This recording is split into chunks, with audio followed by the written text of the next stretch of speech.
চিড়া দিয়ে অনেক কিছুই খাই আমরা, কিন্তু চিড়ার এই পাকোড়াটি আমার কাছে সম্পূর্ণ নতুন, তাই আমি ভাবলাম আপনাদের সাথে আমি এই রেসিপিটা শেয়ার করি।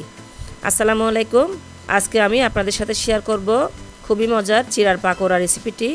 এই পাকোড়াটি বানানোর জন্য আমি এখানে একটি বড় সাইজের পেঁয়াজ কুচি নিয়েছি, স্বাদ মতো কাঁচামরিচ দিলাম, কিছুটা পুদিনা পাতা, একটি ম্যাগি মশলা আর স্বাদ মতো লবণ দিয়ে আমি হালকাভাবে একটু কষলে নিলাম পেঁয়াজ মরিচগুলো।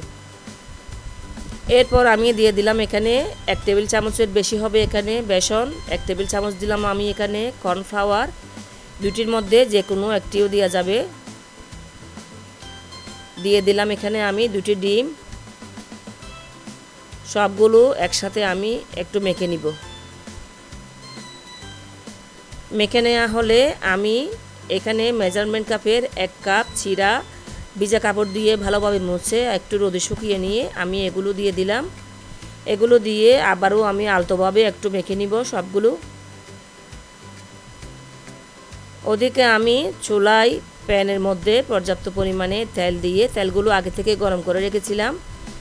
চিড়াগুলো মাখানো হলে সাথে সাথে আমি তেলের মধ্যে একটা একটা এভাবে শেপ দিয়ে ছেড়ে দিব।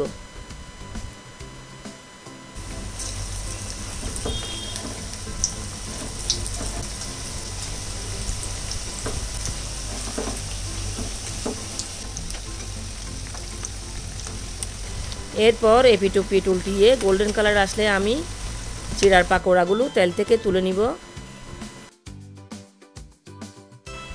হয়ে গেল চিড়ার পাকোড়া। এই পাকোড়াটি গরম গরম খেলে খুবই মজা হয়, আপনারাও চাইলে এভাবে ট্রাই করে দেখতে পারেন।